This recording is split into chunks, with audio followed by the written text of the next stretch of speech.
But a lot of work still needs to be done, even outside of the classroom, in terms of outreach, in terms of having focus groups with young people to say, why do you sext? Why do you share naked pictures of yourself? The information regulator needs to really look at more into training and empowering young people with the skills and knowledge so that they can be able to make more informed decisions. That's the control that they wanted, right? We did an experiment with TikTok and Instagram and looked at some of the privacy protection and measures that these two platforms have when it comes to children. And one of the big finding was that there isn't sufficient protection of children's privacy rights when they are on these two platforms.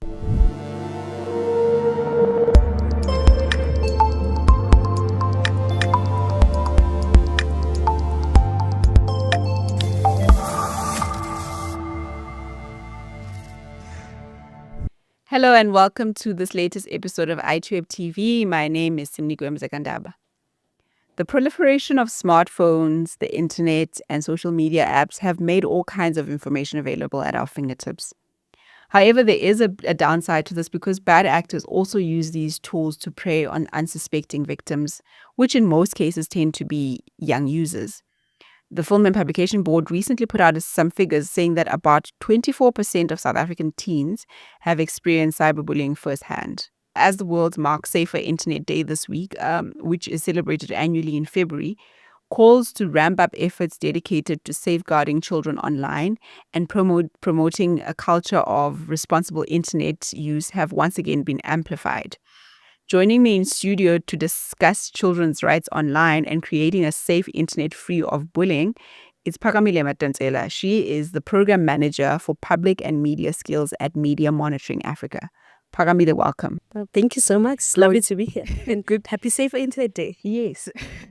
On that, Phakamile, just to hear from you, like, what have been your experiences working in children's rights, in the children's rights sector? So it's been really interesting. I think I'm very blessed to get to see both sides. So I get to engage in policy, in research, in advocacy work at a very high level, where you get to hear these figures, where you do research and we go into conferences with stakeholders in the sector, and we get to hear about these stats that are really overwhelming, even to an adult. Then I go also and work with young people on an everyday basis, and there you get to see the excitement in which young people use the internet to approach online safety or digital skills. And so it's really about the balancing of protection when it comes to children as digital rights, but also the promotion of their active participation online. And so it's that tricky business of always trying to balance out the protection and the participation of children in the media, because it is their right to participate. It's also their right to be protected when they're online. Yeah. You mentioned, the excitement of being online, which if it's exciting for you and I can Sure. imagine how that is for young people. What have you guys noticed in terms of are young people able to get the balance of that? Okay, I'm online, but I also might need my rights to be protected. Are they finding that, or are they aware of that? I think they are generally aware of this idea of concept of rights. Okay. But it's not their rights or their understanding of rights doesn't automatically extend to the digital world. And that's so important, right? Helping them understand that your right to safety when you walk on the street is the same. You're entitled to that same right when you are online on any social media platform. When you are having a beautiful experience online, the expectation should be that I have the right to be safe while I'm online. And so they have a basic understanding of what these rights are. Based on what the previous knowledge has been around rights, but they don't necessarily extend to the digital world and what we call digital rights. And so that's really the gap in which Media Monitoring Africa tries to kind of bridge and helping young people understand their rights. And you working within that human rights space to be able to allow them to balance out the promotion and the protection of their digital rights when they're online. You mentioned obviously the organization that you're from, which is Media Monitoring Africa. Can you just tell us more about what you guys do and the work that you do with young people? Sure. So Media Monitoring Africa is a human rights nonprofit. We were established in 1993 to monitor the first elections in South Africa. So we have 30 years experience, more than 30 years experience in media monitoring, but also engagement with media and civil society and the general public. And really the aim or the vision of MMA is to really to cultivate a media landscape that is characterized by freedom of expression, that is characterized by fairness, by ethics, but also by critical engagement of young people, but also of the public, of parents, of schools, across South Africa, but also in parts of Africa. So we do also a lot of work outside of Africa. But our general aim is to be able to create a fair and credible and sustainable media that can hold powerful to account, but also that is able to ensure the voices of the most vulnerable in our society. Yeah. I'm guessing the media has extended from television to radio to now being online on digital. Yeah. How has the role then of MMA expanded as we are seeing a more online and thriving online media space? I think our role has extended. We and and we, again, is because of the innovative kind of approaches that we use at MMA. We've been able to kind of fill the gaps where other stakeholders haven't been, when government hasn't been able to do that, or needs a lot of support in doing that and filling the gaps, so that we are able to have a society, to have a media that is thriving in the digital world. That is able to have resources that allow them to be online like we are today, right? But also to have citizens that are also holding the media and the powerful to account, right? And our work with children is particularly so unique in South Africa. We have a program at MMA that is focused on media and children. It's called Bonabana. It's a Sesotho word that means see the children. For us, it really signifies the need for media, for the powerful, to focus, to prioritize children's rights in the digital world, and to also ensure that young people are not left behind in the digital world, that they have the skills and the knowledge and the capacity to be able to participate effectively as digital leaders, as leaders in the digital environment, as people who are tomorrow are going to be the ones standing in front and holding democracy and fighting for democracy, for democratic rights, for democratic processes in this country. And so really the program ensures that young people are empowered to participate in all forms of media, enables critical contributions that strengthen democratic processes, but also and also looking at policies that balance out again the protection and promotion of their rights in the digital world. Yeah. And to expand on that part, on the policies that protect children online or in the digital space, what is your take on how South Africa is approaching that, or what's happening within that space here in the country? So in terms of policies for children's digital rights, so I'll start at a very global level. So South Africa has ratified the UNCRC treaty, and so we are guided by it. If you look at General Comments 25, General Comments 26, they are all around making sure that children's rights extend to the digital world. General Comments 25 talks about how do we integrate digital rights into digital environment? How do we make sure that young people are still protected when talking about the digital environment, right? And so there we are looking at mis and disinformation. We're looking at inappropriate content. We're looking at how do we keep young people safe when it comes to the online space, but also how do we ensure maximum participation of young people when they are equipped and informed and empowered to be able to fill that role of active participation when they are online. Yeah. So we have a lot of policies that help us to kind of figure out children's digital rights, right? We have the POPIA, the Protection of Personal Information Act that helps us with that. We have the Constitution that helps us to understand how do we embed policies within the digital rights space for children. Section 28 talks about the best interest of the child, and it's really important when we talk about these, even the UNCRC, African Charter, to contextualize them within that Section 8 of our Constitution, Section 28, sorry, of our Constitution, which talks about the best interest of the child, because that's the thing that guides us when we talk about children, right? Whatever thing that we are introducing to children, whatever intervention, whatever project, program, needs to be guided by the best interest of the child concept. What is the thing that we are providing to children that can enhance their life, that can better their lives, and what is in their best interest? We have a really cool project under Bonabana, which is called Article 12.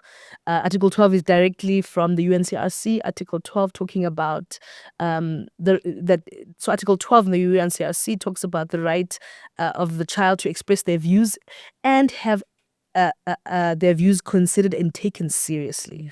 And so the name of that project is named after Article 12 of the UNCRC, and it's really about helping young people to have a voice when it comes to policy around ICT.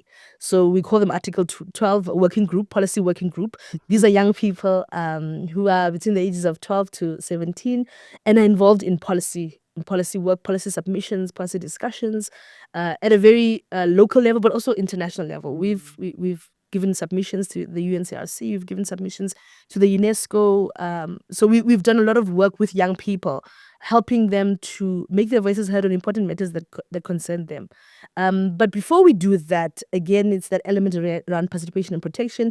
We first train them. We first train them on policy, around ICT, but also on digital and media literacy skills under our Web Rangers program.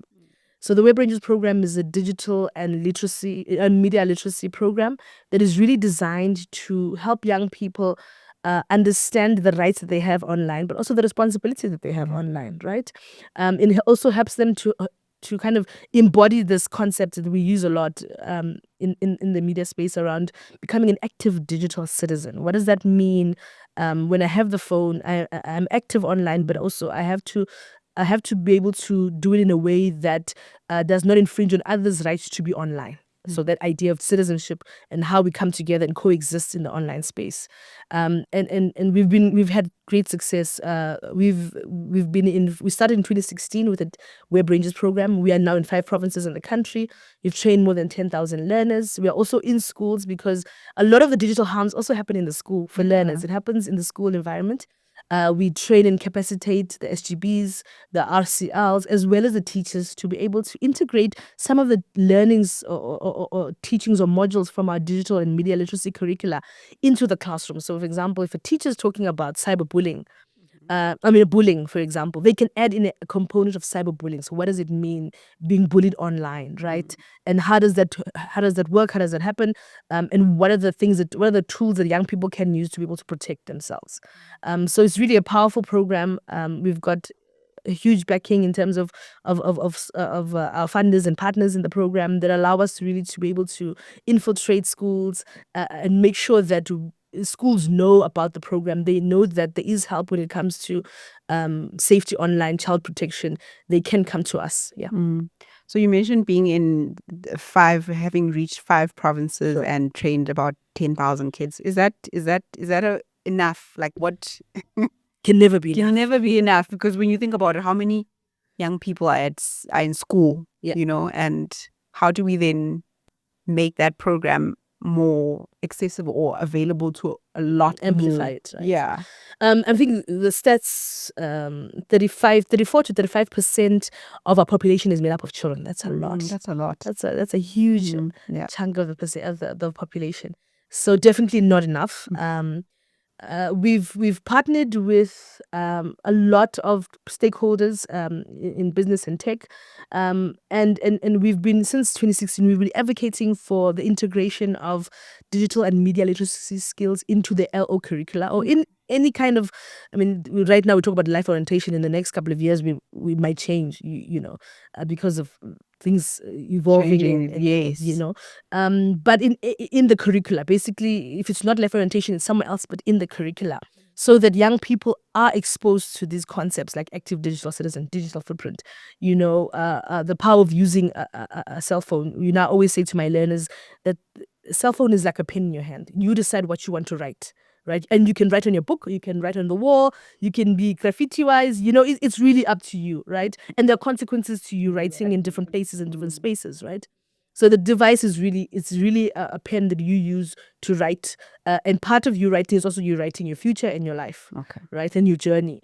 And so it's really about helping young people understand that, and understand that they can use it to hone talents, or they can use it to really set themselves back, like, 100 years back, really, in terms of how they use the online space and how they use their devices.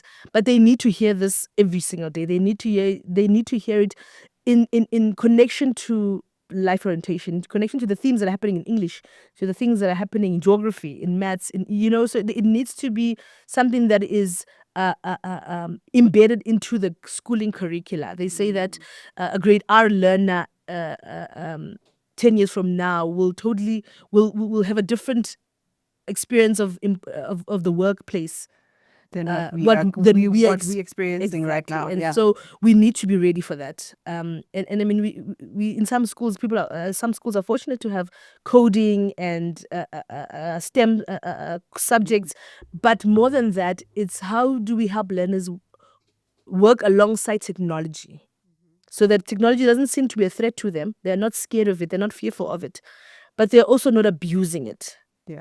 And so they have to understand that the gap that it fills in their life to make their life efficient and effective, but also not overwhelming that space, or not leading without kind of a creative way of having or using the technology and the internet, in a way that is not creative, that doesn't advance Themselves or like yes, or their future, Yeah. So that's really where we see, in terms of making it accessible to each and everyone, we see it in the schooling curricula. But we see also a big role in tech. Tech have a big role to play. We like to say the Medium Onto Africa, it's like tech. It's like a river where there's like a factory and there's a river, and the factory pollutes the river and then never does anything to kind of clean the water. And we just have to figure it, the villagers have to figure it out, right? So the least you can do is help us clean the water. Help us clean the water so that we can get good fish, we can go into a swim, so help us clean the water, help us. The internet is not going anywhere, social media is not going anywhere, technology is not, we don't want it to go anywhere, right? But we need to be able to put measures, whether it's interventions or policies, that are going to help protect children online, and also at the same time help them to advance online, help them to participate fully online, to be able to hone talents and create a bright future and make South Africa a better place. So what kind of conversations do we need to have to bring all of this, like a web rangers type of program within the curricula, within an LO type of subject? Who needs to have those conversations? You asked the question, and we've already started to have those conversations, those really meaningful conversations at the DBE level, at a national level. I know that colleagues at DBE have already started to do some work in terms of integrating digital and media literacy skills into the curricula. I know that in Northwest, I think in Mpumalanga is also some of the provinces they've been to. At district level, there has been some training of district officials, but also teachers, of how do we start to integrate, being provided with resources and materials. We know that teachers are always crying out to say we don't have materials to work with. They have been given materials, but a lot of work still needs to be done, even outside of the classroom, in terms of outreach, in terms of having focus groups with young people to say, why do you sext? Why do you share naked pictures of yourself? It's a hormonal issue. It's a psychological issue. Is it what others are doing? We need to have those honest conversations with our young people, to make sure that they understand the consequences of their actions, but they also understand, in line with that, in parallel to that, the potential that the internet has to have. We don't want to have one-sided conversations where we're scaring young people off. We also want to let them know that if you're using it responsibly, it could really be this powerful tool. In your hand, but the right has to come with the responsibility. Yeah. No, that's actually very true. Because my thinking was, I wonder, because I remember I was probably that class that started the new subjects, like the LOs, the natural sciences. I can't even HSS. I remember back in the. So I'm thinking now, I can't even remember what it was about in what LO. I suppose was just about life skills. I think there was an element of career. How has the curriculum improved? And if you bringing a digital and literacy skills, like, I mean, element to it, then obviously that's because of the times that we're in. Do you know by any chance what learners are learning in LO? So I don't have the specifics of what learners are engaging in, but I would assume it is around career path. It is around self-development. I would assume it would be around self-development, how you see yourself, how you see others, relations building. How do you cope with colleagues in the classroom? Because these are colleagues that are going to be in the workspace, Exactly. But again, moving into the digital element of it is that we still struggle because we're having, even when I do training, we're having conversations with learners about the digital space without any laptop, without any device being accessible to them. So that's also an issue. Digital divide is still a huge issue. Parts of South Africa don't have even just access. We talk about devices, but just meaningful access. So meaningful access would be that I have a device that actually is working and is able to connect me at a speed that is relevant for me, as a young person who's learning, who's energetic, who wants, fast on the go things. But also just the connection towers. There's some place where you go and you do training and you're there, you're like, I'm doing a digital and media literacy. I'm doing a media literacy and digital literacy course, but I can't even connect to the online store. So how do you convey your message? Right. When you can't even. How do we convey message? How do we go online to talk to them? This is a web page. This is what it looks like. This is what HTTPS versus HTTP looks like. So we're having these conversations. They're great, but they're offline. And so a lot of young people, some in the program of Web Rangers, some outside of the program of Web Rangers, still don't have meaningful access to the internet. Whether through devices, through connections, they just don't have access to we're still struggling with access to electricity. So don't put it up. We saw well, depends on where you are, I suppose. Yeah. Yes. So it's a huge problem. Media Monitoring Africa, again, trying to fill that gap. We've done a lot of advocacy work around internet in schools, because again, schools are custodians of learners. Learners are there 7 to 8 hours a day. Sometimes after care, they're there. So if we want to talk about having meaningful access and bridging the digital divide, we need to be talking about internet in schools and how do we make it more meaningful and sustainable.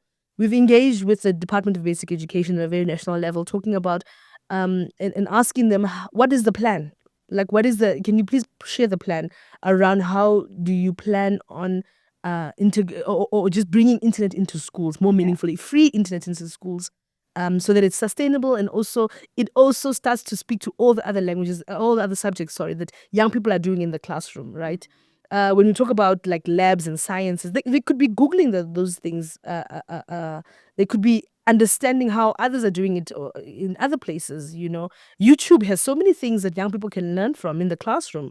But our young people don't have access to that because digital divide is still a real problem, and government, in my personal view, is just taking too long to address it.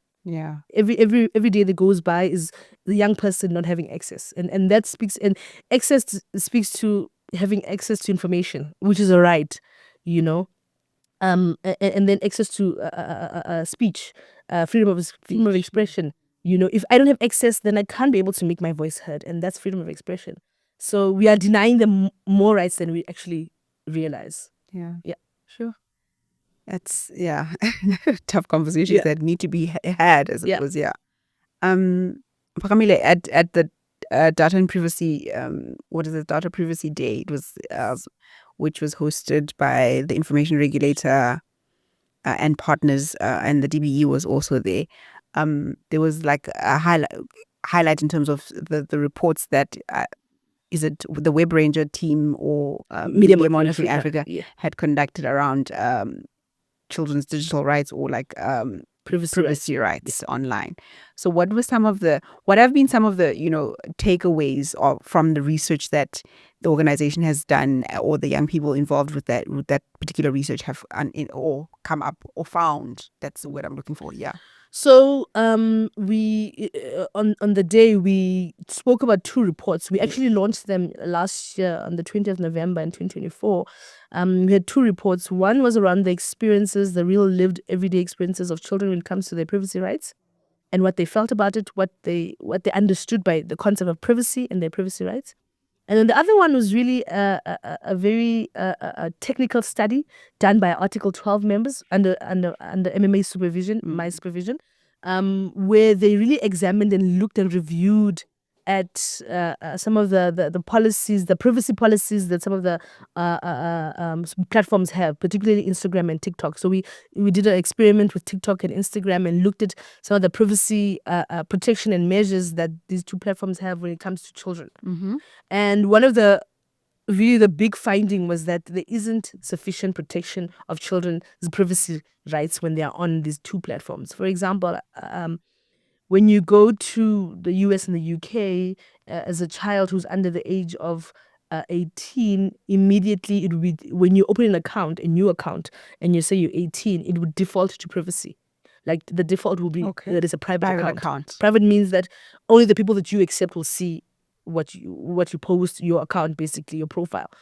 In South Africa, when you are under the age of 18, there's an option. When you create an account, there's an option. It gives you an option when you create an account that is, do you want to go private or do you want to go public, right? But we both the children. It just depends on the jurisdiction of where where you are, right? And that was a big one for Article 12 members to say, not everyone has a digital and media literacy skills to know what private account means versus public account, right? And if you're on social media, or by default, naturally, you just want everything to be public, you know. But as a child, not everything. Not everything of yours needs to be public. That account should be default private, because you're a child, and there's a level of protection that needs to be afforded to children. There's an extra layer of protection that needs to be afforded to children versus adults. And in South Africa, unfortunately, right now, we don't have that. So that was one of the really big findings. Another one was that children, and even as children, they still understand the concept of where is my personal information being stored. I don't know where my personal information is being stored, and therefore levels of trust are very low. So they didn't trust the platforms or digital services with their information. They would give it because they want to be on the platform, they want to use the digital service, but they just didn't trust the platform or the digital service with their information. They didn't know what they were doing with the information. They didn't know how to navigate the spaces where it says, do you want to download all the information we have about you, and you know, so they didn't have the digital literacy to understand the concept of privacy when you're using these digital services, and also they didn't trust. And they also Article 12 members in the report also highlight a few recommendations that they wanted to be given control more. They wanted, and not control to be able to do what they wanted, but more control over their information, over their personal information. What information can I share with you? What information can't I share with you that I feel is really private in mine? And also they wanted digital and media literacy skills for majority of their peers, so that they could also be in a position or empowered to make an informed choice about, actually, do I open this account if it's giving me the option of private or public, or is it by default just giving me a public account? And what do I do instantly when I am exposed to a public account? What do I need to do? Where do I need to go to make sure that my account is at least private? But why is it that young people, if you are in the States, you'd be given yours, you would be automatically default private, but here it's a choice. You're given a choice, whereas we would both be, the children would both be under in different places. Yeah, in different places.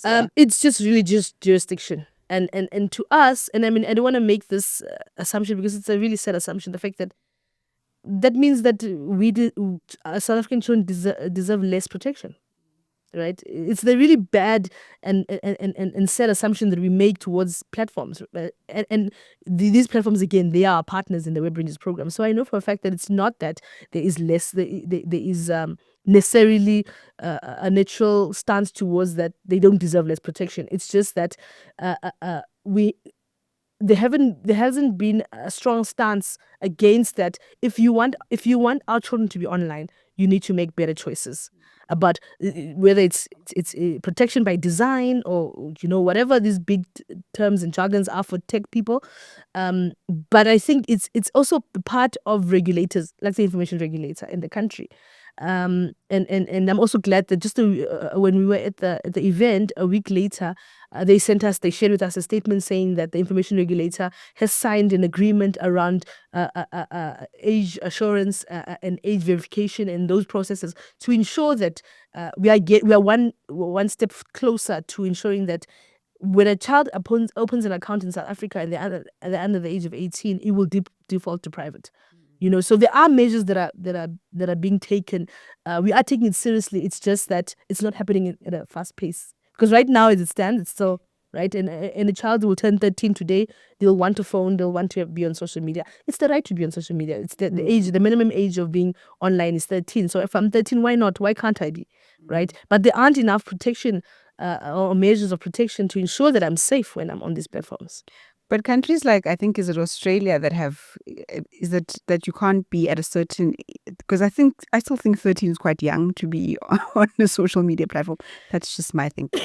I'm not sure, but I think Australia has made it illegal for younger than 16 to be online. Like, I think at 16 you have can reason better than a 13-year-old, Sure. So do you think something like that could work here as well, that, to put an age restriction to, I suppose that's more of a policy and more of Yes. the national government I mean, thinking how they approach that. In 2023, if I'm not mistaken, our Article 12 members again engaged with the information regulator in another report.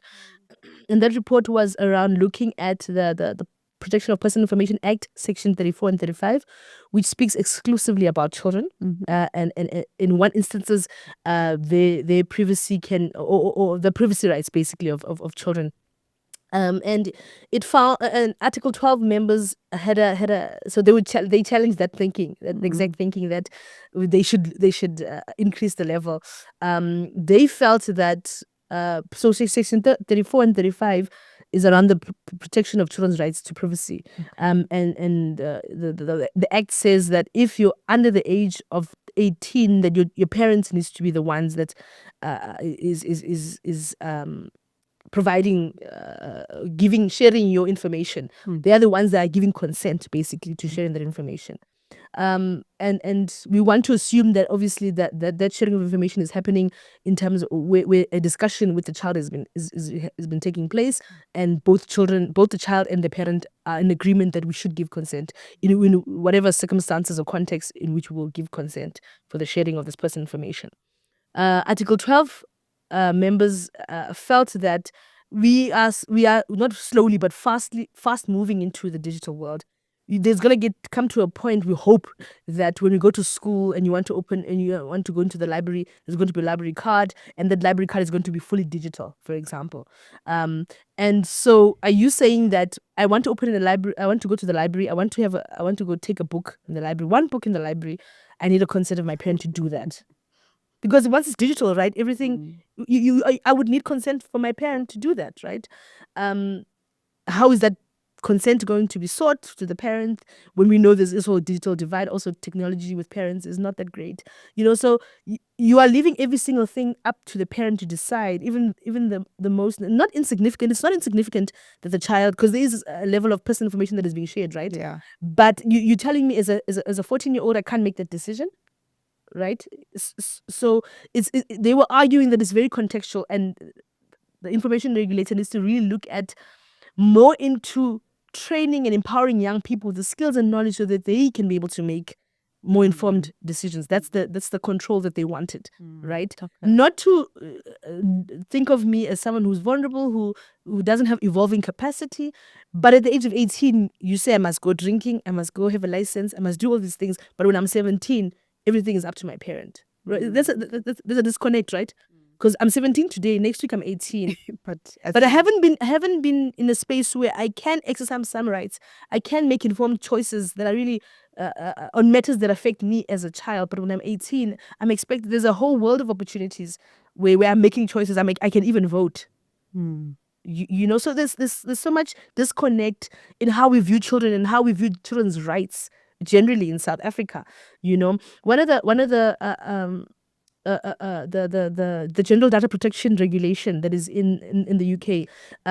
It's not perfect, but I think it is useful reference given its one is global prominence, but also it's most recent in terms of child privacy. And one of the things that they provide an age of consent to be 16 years instead of 18, according to Popia. But also they permit member states to provide lower ages of consent dependent on the context. Okay. Right. So the context is quite The important. context is very important in which the sharing of personal information is happening. Okay. And so we need to look at at a high level and policy level. We need to look at what other countries are doing, not to copy, but to look at what they're doing, get the lessons learned, and then contextualize it as much as possible. In our country. I mean, and this is not to say we just scrap the whole 18 and go lower. No, it's not, right? But context is very important. And it's very important that we want to also, again, balance that right to protection, but also participation, right? We want young people to participate in the digital world. We don't want them to get left behind, but also as they participate, they should at all levels be protected. Yeah. And that's the job of adults to do, right? Working with young people. On that, working with young people, are you finding that they aware of data privacy laws like Popia? Like, are they aware that this exists and this is what it's supposed to do? So the young people no, the young people are not aware of the policies. Also, because the policy is up there, we need to find a way, and it's not necessarily it's not their fault that they don't know about the policy. They are here, they are living their lives, they're in schools, they're at homes, they're in centers, they are in extracurricular. Where's the policy? It needs to be in those places, right? Where they can be able to access it. So if policy is not child friendly, if a policy is not introduced at a school hall where you enter the hall and they say, this is about personal information and it's there, in simple to understand language that a young person can understand and grapple and engage with, then it's not accessible. And that's not the child's fault.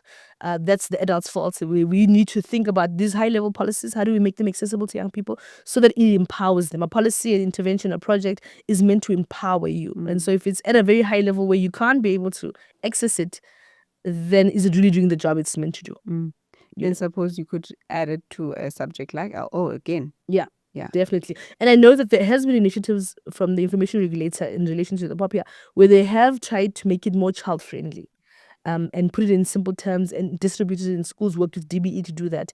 And so we commend them for that. But more needs to be done. There's a lot of other policies that are relevant to children's digital rights and their experiences in the digital world that they are not understanding or is out of their reach. Yeah. And so we are not putting the information in their hands so that they can make informed decisions. And Phakamile, just to go back again to striking the balance between young people being online and having the assurance that they are safe when they're online. How do we get that right? Who's responsible for that? That's a big task. It's an enormous task. Yeah. It's going to take everyone. Yeah. It's going to take everyone from stakeholders, a tech, business, government, at a policy level, at a regulation level. It's going to take schools. It's going to take parents, caregivers, and also the learner. I remember when we spoke up in 2022 when we had the really tragic incident of the Lufuno case where the child was bullied and was it cyberbullying? It was a physical bullying. Physical bullying, but there was a person who was taking a video, and that video went viral. And unfortunately, Lufuno felt very cornered, and couldn't think of they were really cornered, and they had no way out. And unfortunately, they ended their life. In those instances, you look at the many different levels, right? You look at the social media policy in the school. Why did the learner have the phone during schooling hours? So at one level, it sits on the school level, at a governance level. Also, at a personal level, it sits with the child who was taking the video. And we looked at the child who was carrying the phone and decided in that moment when there was a fight happening to take a video. When Lufuno was being beaten up and she took a video, or she or he took a video, right? What is that? What is the state of that child? And in terms of the violations that they've carried out now, but also the rights that they deserve to be educated and empowered, so that next time it's not you grabbing your phone and taking a video, right? It's you doing something else, whether it's calling a teacher or trying to stop the fight.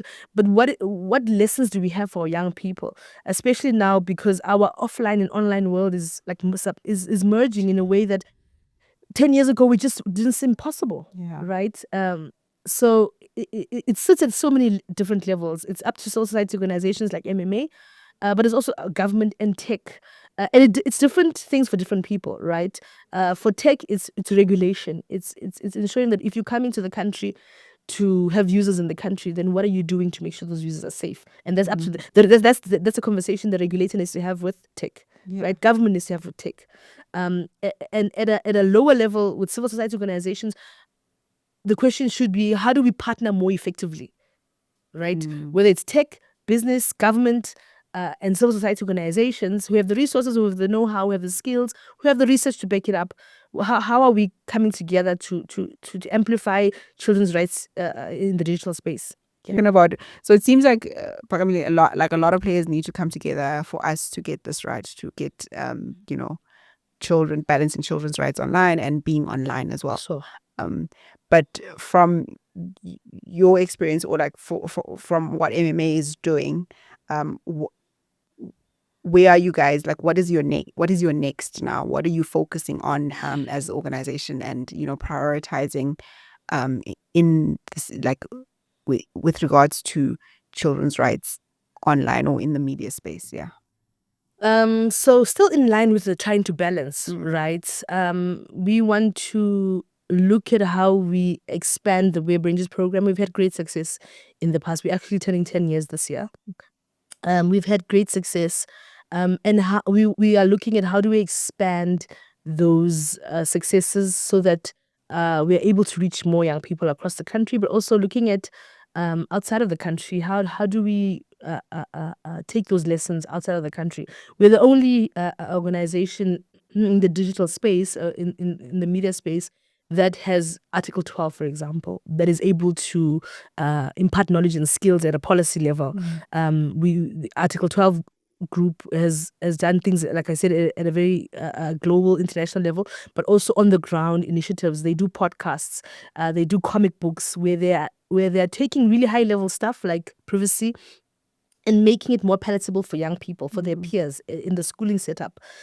So we kind of all rounders in the sector, and we're trying to get those learnings so that we can impart them into different spaces. Right now, a lot of our work is going to be also around doing some research with young people and their parents, looking at attitudes and behaviors of parents and children in the digital space, and how we can use some of that to create training materials for South African children, but also for outside of South Africa. And looking how we can amplify kind of the successes we've had. We like I said, we have the comic book, we have an online board game called Hash Play. So we're looking at how do we amplify those kind of things. So we'll bring another edutainment game platform to young people and their parents. You can play the game with your parents. It talks about current affairs, but also a lot of online safety tips are also available there. We also have an online platform where we are trying to engage more young people across the country that are outside of the program but want to know about digital and media literacy skills. We have an online course on Open edX. We want to expand that. We want to expand it so that it's zero rated, so that you download the app, you have it on your phone, and at any time you're not sure about how to. Is this behavior okay? Should I be posting this online? You can go into the app. You can be able to get a reading or video, or simple video a simple video explainer. We're trying to make these concepts, these modules, these trainings accessible to children all over. We're also trying to pair that app with parents so that parents can also have the knowledge and skills. We currently have a WhatsApp channel, the Web Rangers WhatsApp channel, where parents can go there and sign up and subscribe, and they can have content. We have monthly newsletters that we have towards parents to say, have you thought about parental controls?